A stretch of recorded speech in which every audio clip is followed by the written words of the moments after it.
Olá, tudo bem? Meu nome é Ed, trabalho aqui no Enfio com a disciplina de Ciências Humanas e suas tecnologias.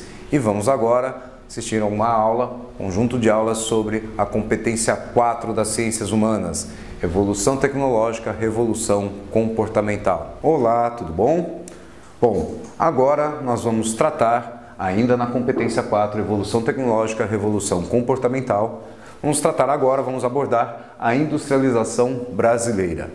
E, como nós sabemos, como é bem sabido, o Brasil ele foi colonizado por Portugal, mas não com fins industrialistas, até porque naquele momento não havia indústrias no sentido moderno da palavra. O que mais se aproximava da moderna indústria eram as manufaturas, mas não era essa a função do Brasil.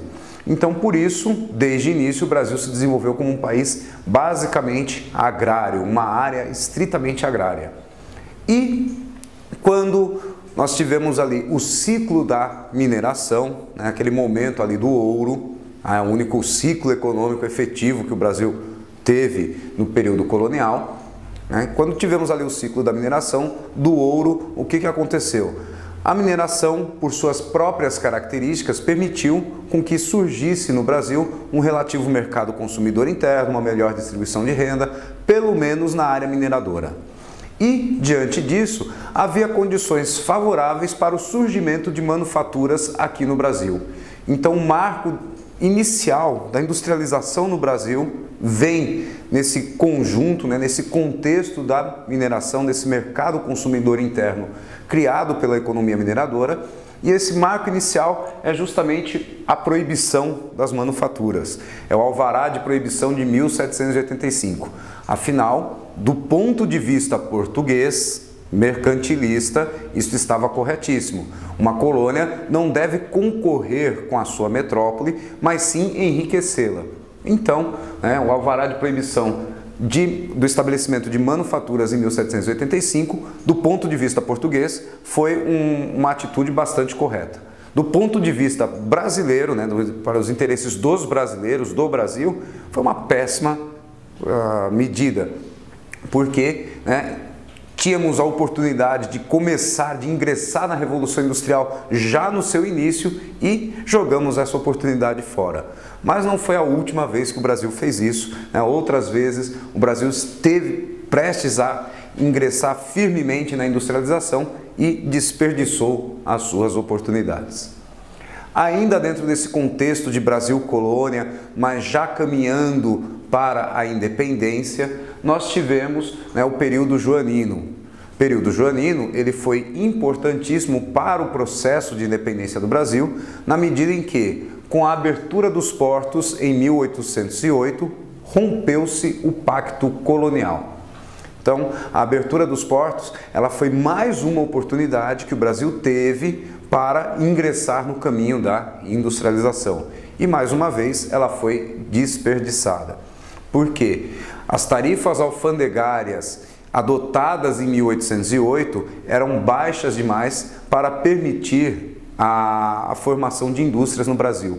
Mesmo a medida bem intencionada do Dom João de revogar o Alvará de Proibição, permitindo a instalação de manufaturas e de fábricas no Brasil, não surtiu os efeitos esperados em função da concorrência com as manufaturas, com os produtos industrializados externos.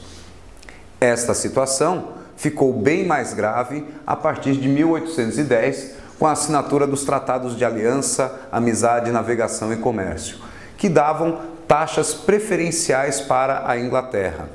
Enquanto os produtos importados de Portugal pagavam 16% sobre o valor da mercadoria, produtos vindos de outras nações pagavam 24% sobre o valor da mercadoria, o que por si só já são taxas baixas demais para criar um certo protecionismo e permitir o desenvolvimento de uma indústria local.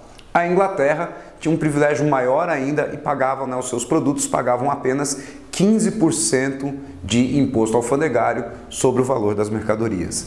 Então, com isso, com os tratados de 1810, a situação favorável para o Brasil iniciar uma industrialização foi jogada para frente, bem para frente. Afinal, quando foi feita a independência, os tratados de 1810 serão renovados e vão valer até o segundo reinado. No segundo reinado, nós temos uma série de fatores ali que vão permitir um surto industrial. E o que é um surto industrial? Exatamente quando, por condições externas e internas favoráveis, de momento, a indústria se desenvolve. Então não há uma ação do governo, não há um planejamento econômico, não há uma intenção da indústria se desenvolver.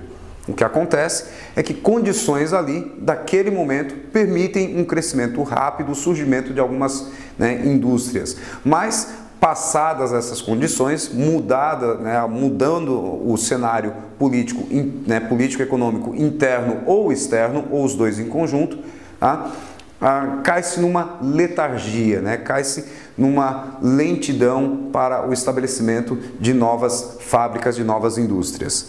Quais teriam sido, então, as condições que criaram, que propiciaram esse surto industrial? Primeiramente, o fim dos tratados de 1810 e a adoção de novas tarifas alfandegárias. É a chamada Lei Alves Branco, ou Tarifa Alves Branco, que vão trazer aí uma elevação das tarifas alfandegárias para os produtos. Agora, os produtos pagarão tarifas individuais e não mais de acordo com a origem de país que eles vêm. Então, diferentes produtos pagam diferentes taxas e todas elas foram elevadas de maneira geral. Então, com isso, cria-se um certo protecionismo, ou seja, não se permite que o produto importado seja tão barato a ponto de inviabilizar uma produção nacional. Um segundo fator para o surto industrial do segundo reinado foi a Lei Eusébio de Queiroz, que aboliu o tráfico negreiro. Diante da elevação das tarifas alfandegárias pela tarifa Alves Branco, pela Lei Alves Branco, cria-se, a Inglaterra responde com violência, o parlamento britânico decreta o Bill Aberdeen, pressionando o Brasil para extinguir o tráfico negreiro. Essa pressão para extinguir o tráfico negreiro já constava das negociações dos tratados de 1810, das negociações até para a abertura dos portos junto com a vinda da família real. Então veja que já era uma reivindicação da Inglaterra bastante antiga, porque naquele momento, para o capitalismo industrial inglês, era interessante transformar os escravos em consumidores. Então, um escravo não consome. Se você derruba o tráfico negreiro, você acaba com a reposição da escravidão. Esta vai entrar naturalmente em decadência e aí vai chegar um ponto onde vai ser possível até aboli-la. E realmente, a Lei Eusébio de Queiroz surtiu os efeitos desejados. Afinal, ela é de 1850 e quando ela é promulgada, quando ela é editada, 67% da mão de obra brasileira era de escravos.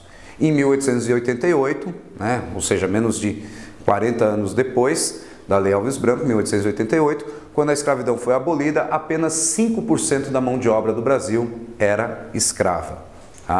Então, nesse sentido, nós temos um rápido declínio da escravidão atendendo a essa exigência da Inglaterra. E no que isso favoreceu o surto industrial? Ora, as pessoas que empregavam os seus capitais, os seus recursos no tráfico negreiro, agora, impedidos de fazê-lo, vão buscar novas formas de investimento. E você já tem as condições favoráveis criadas pela tarifa Alves Branco, já havia esse ambiente favorável ao estabelecimento de algumas fábricas por aqui. Então, diante disso, essas pessoas passam a implantar os seus capitais, investir os seus capitais em atividades industriais. O grande exemplo desse período, desse surto industrial, foi o senhor Irineu Evangelista de Souza, que ficou mais conhecido pelo seu título de nobreza, Barão de Mauá. Então, Mauá foi um empreendedor que aproveitou essas condições favoráveis e fundou várias empresas por aqui. tá? Mas fora ele, houve outros em menor escala. Tá? Bom, a partir daí, o Brasil vai crescendo, né? A atividade industrial no Brasil vai se implantando lenta, porém de forma constante, né? Durante o segundo reinado, durante o início da República, sempre em surtos industriais.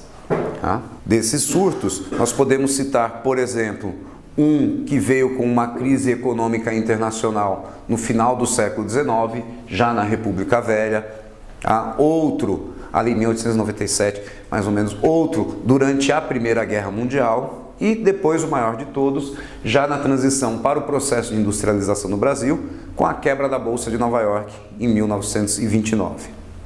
De qualquer forma, durante a República Velha, durante esse finalzinho do segundo reinado e a República Velha, esses surtos industriais vão se focar principalmente na substituição das importações. Tá? Como assim? Certos setores industriais que não requeriam grandes capitais iniciais para investir, não requeriam tecnologia avançada para produzir mercadorias, iam se tornando menos lucrativos com o passar do tempo. Então o capital internacional, aqueles que nos exportavam esses produtos, vão abandonando esses setores e aí temos uma demanda sem o correspondente atendimento pela produção internacional. Então temos aí um setor que acaba se tornando fácil, relativamente barato, de se investir. Exemplos disso são as indústrias que surgiram, as fábricas que surgiram no Brasil no segundo reinado e na República Velha. Eram fábricas pequenas que faziam objetos do cotidiano, pentes, bengalas, chapéus para os homens, itens que eram mais essenciais, havia um consumo maior naquele período. Tá? Bom, a partir daí, com a Revolução de 30 e a derrubada dos cafeicultores, muitos desses cafeicultores eram também industriais, eles diversificavam seus investimentos, embora sua prioridade fosse sempre o café, eles não pensavam exatamente, a maioria deles não pensava exatamente como um industrial, apesar disso, tinha uma mentalidade muito mais progressista do que as velhas oligarquias rurais do Nordeste açucareiro. Tá? Então, havia toda essa questão.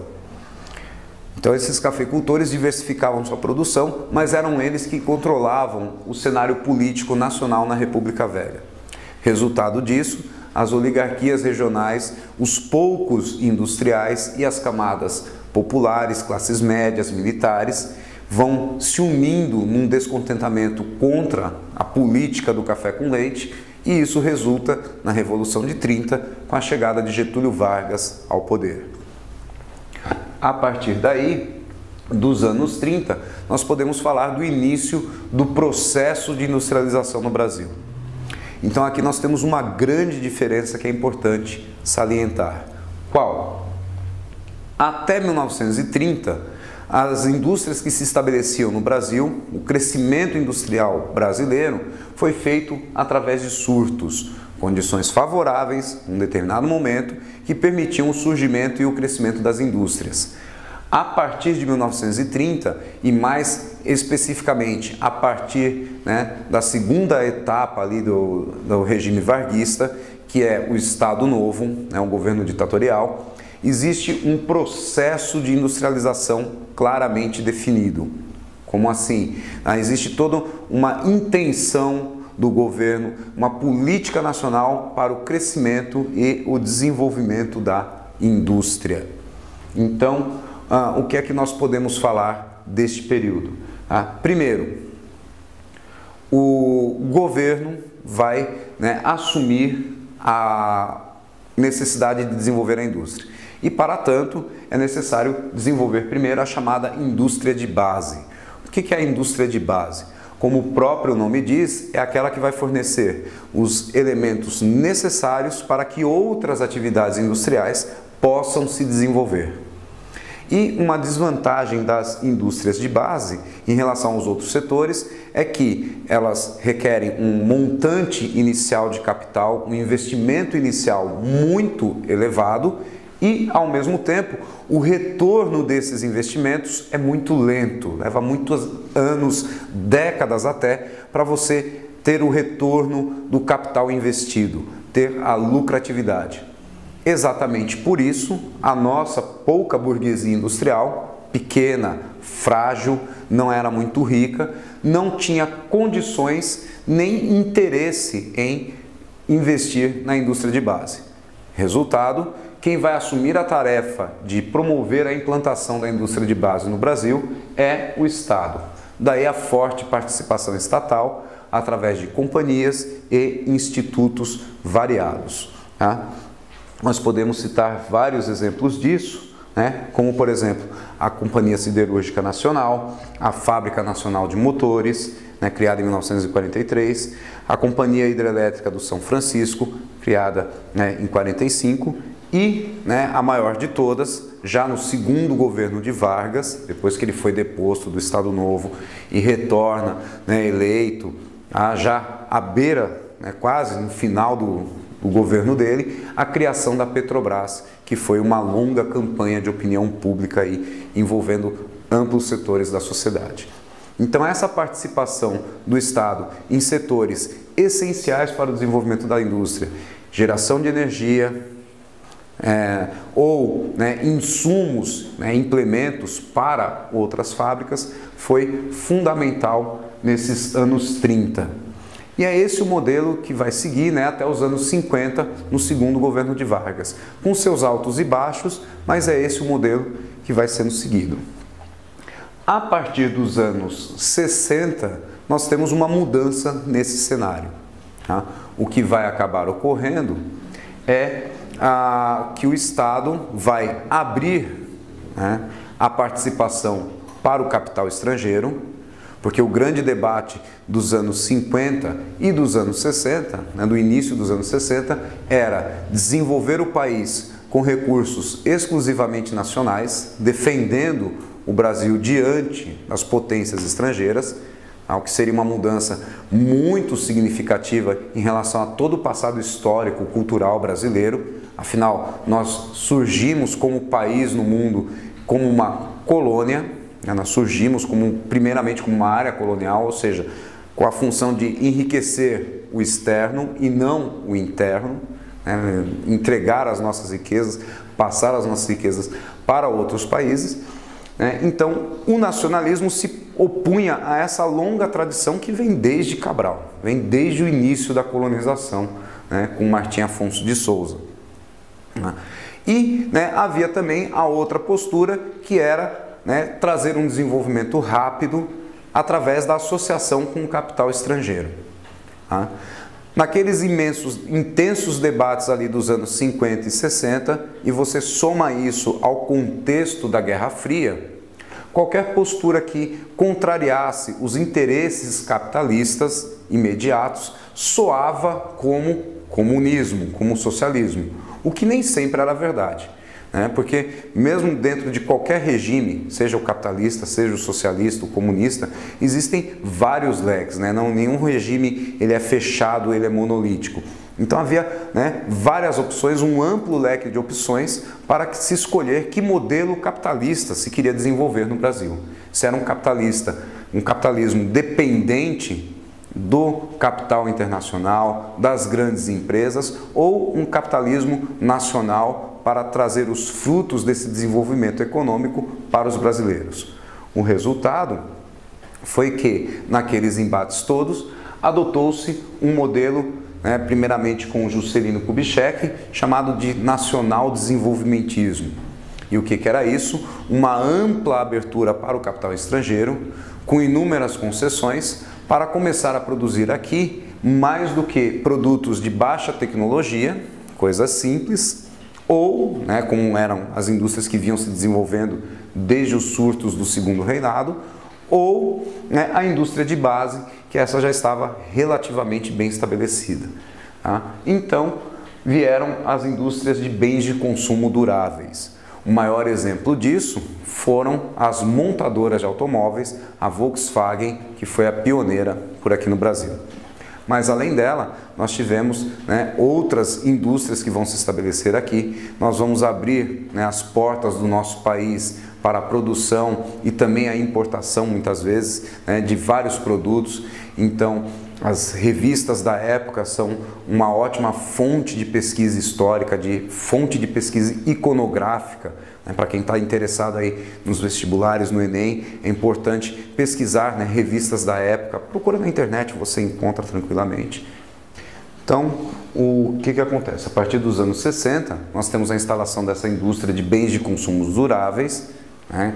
As montadoras, né, a Volkswagen, a primeira que se instala aqui, né? E, né, para produzir, né, aceitar esse novo parque industrial, vai o governo, né, o Estado, vai continuar participando fortemente. De que forma?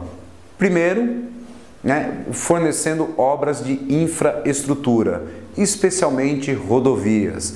Este foi um ponto importantíssimo no nosso processo de industrialização, porque o Brasil fez a opção por transportar as cargas para as indústrias e das indústrias até os centros de escoamento, portos, centros urbanos que vão consumir esses produtos através de rodovias. Adotamos um modelo rodoviário, que é o mais caro de todos, né? Um dos mais, só não é mais caro do que o aeroviário, mas é um dos modelos mais caros que existem, né? O país com todo esse potencial hidrográfico que nós temos, nós podíamos usar hidrovias, né, rios navegáveis, podíamos ter, né, investido em ferrovias para transportar cargas, transportam grandes quantidades de carga, então isso reduz bastante os custos, mas naquele momento optamos pelo transporte rodoviário, e esse é um dos gargalos, né, que estrangulam aí a nossa produção, o nosso desenvolvimento até hoje. Nós ainda pagamos o preço de todas essas decisões do passado. Então, um símbolo, né, desse período foi a presidência de Juscelino Kubitschek com o seu plano de metas. Tá? Após este momento, nós tivemos aí a ditadura militar. Dentro daquele, né, clima de geopolítico internacional, né, da geopolítica internacional, da Guerra Fria, né, aquele embate entre o nacionalismo e essa fórmula de capital, de desenvolvimento capitalista mais aberto à participação do capital estrangeiro, tá? O que acabou vencendo, né, e vencendo pela força, foi justamente, né, o modelo aliado ao capital externo. Tá? Porque desenvolver o capital nacionalmente significaria ampliar o mercado consumidor interno. E isso só seria possível dentro de uma série de garantias trabalhistas, dentro de uma política séria de distribuição de renda e riqueza. Tá? Porque todos os países desenvolvidos do capitalismo, em algum momento da sua história, tiveram alguma forma de eliminar a pobreza. Tá? Por exemplo, a Itália, a Alemanha mandaram seus pobres para fora, para outros países, para os Estados Unidos, para o Brasil, com a imigração. A Inglaterra mandou, a França mandaram para suas colônias. E os Estados Unidos eliminaram boa parte da sua pobreza, né, através de uma reforma agrária a partir do século XIX, 1862. Então veja que, né, eliminar a pobreza é parte fundamental de um desenvolvimento capitalista a longo prazo.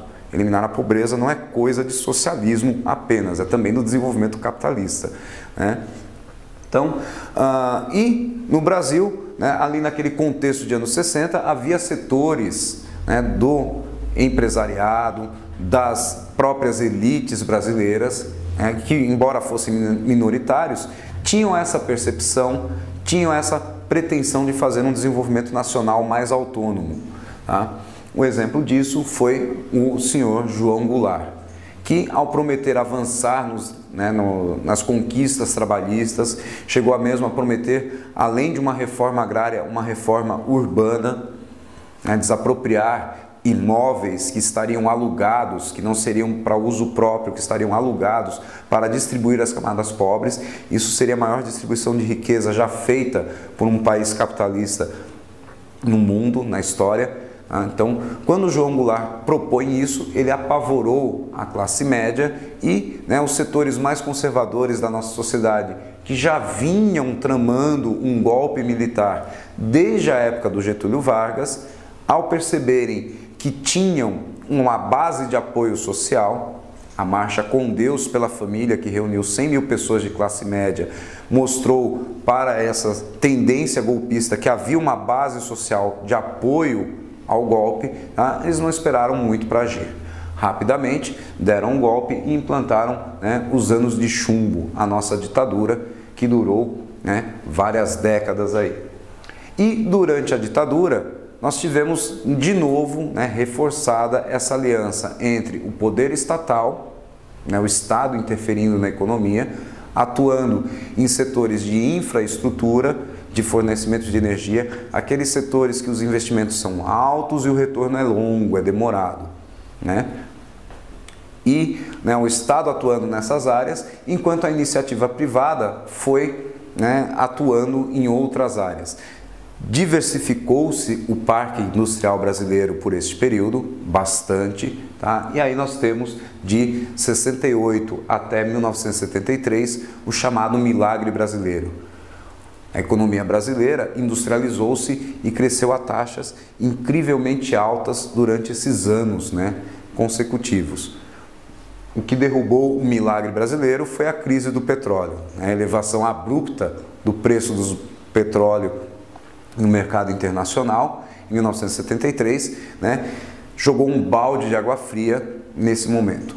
De qualquer forma, durante este período, a classe média pôde, né, comprar muitos, né, produtos industrializados que passaram em grande parte a ser produzidos aqui. Muitas fábricas, né, internacionais, multinacionais se instalaram por aqui, produziram bastante. Então foi um festival de consumo da classe média que aproveitou, né, e tentou se aproximar do seu modelo de consumismo, que era, né, a classe média norte-americana, aqueles seriados, aquelas, né, filmes que retratam, que foram feitos nos anos, né, 60, 70, tá, e que muitas vezes são, né, nos mostram aquele elevado padrão de consumo, aquele monte de eletrodomésticos em casa.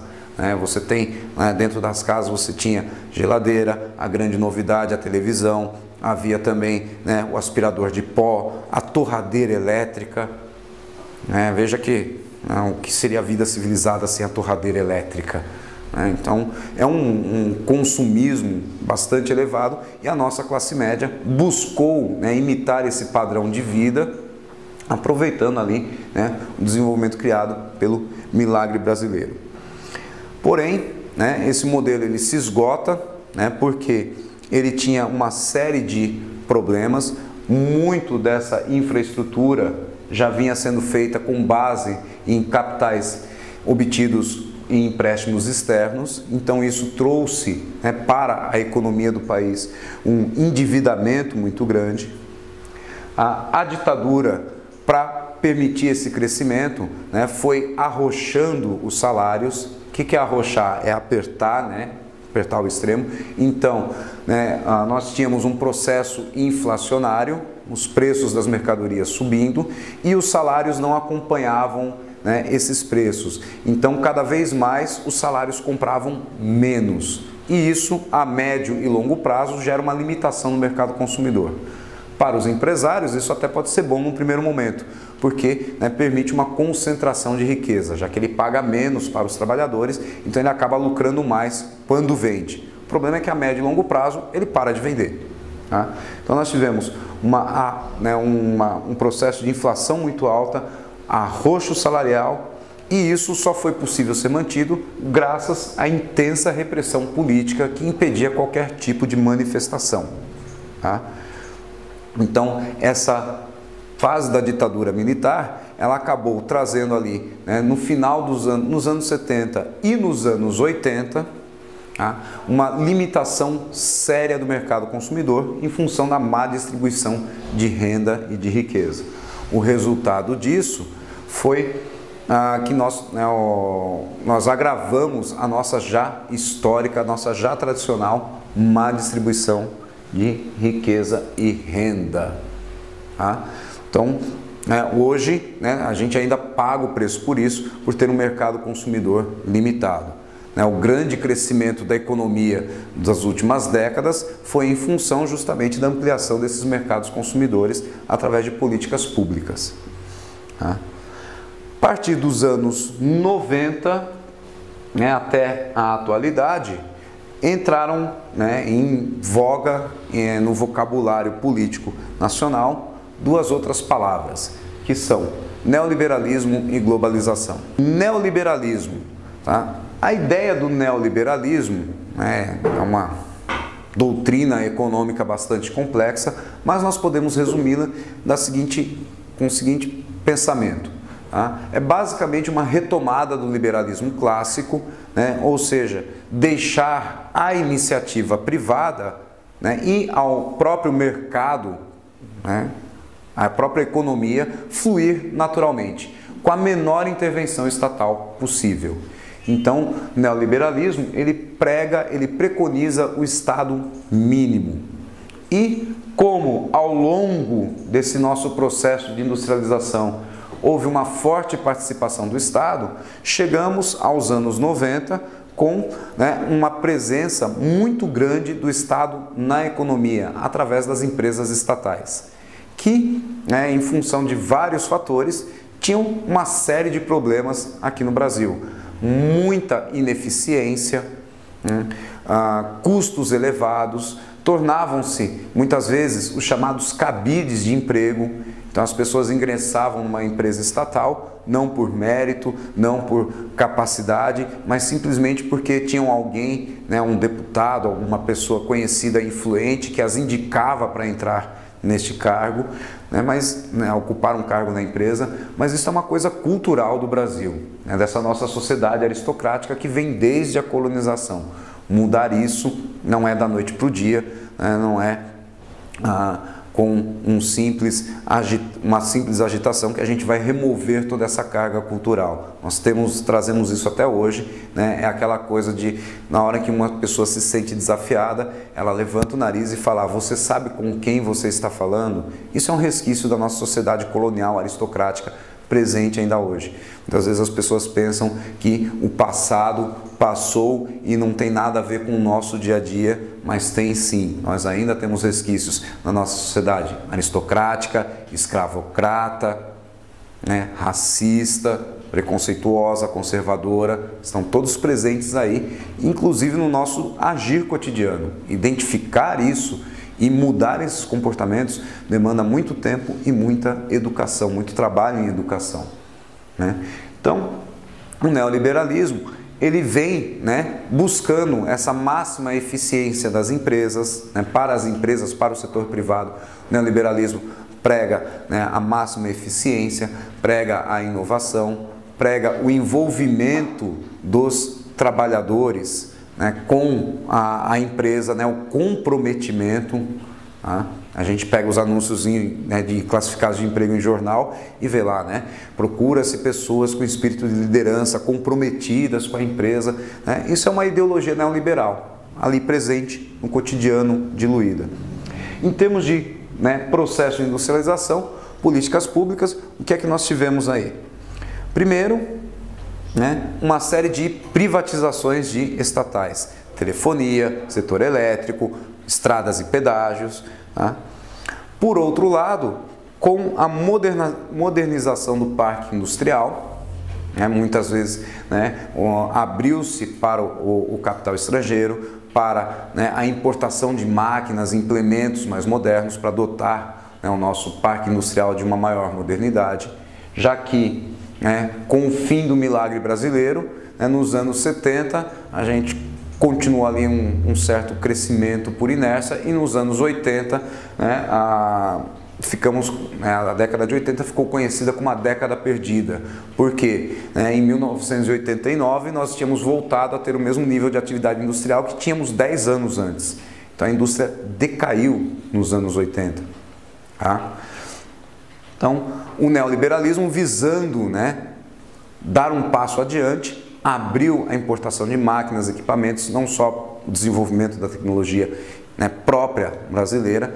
Então valorizou-se, né, essa entrada do capital estrangeiro por aqui e ou essa importação de máquinas, né, e equipamentos, modernizando nosso parque. Mas em decorrência disso, nós tivemos aí, né, um alto índice de desemprego, seja pela modernização da indústria, seja pela, né, falência, já que as indústrias mais modernas acabaram levando, né, aquelas que não tinham capitais para se modernizar, para acompanhar o desenvolvimento tecnológico, né, que estava sendo trazido para cá, acabaram indo à falência. Então isso gerou uma seríssima crise de desemprego nos anos 90, algo que vinha, né, ocorrendo desde o fim do milagre brasileiro. Foram 3 décadas de crise econômica, de desemprego, de falências, de arroxo salarial. A diferença é que aqui nos anos 90, graças a um plano econômico, né, estabilizou-se a economia.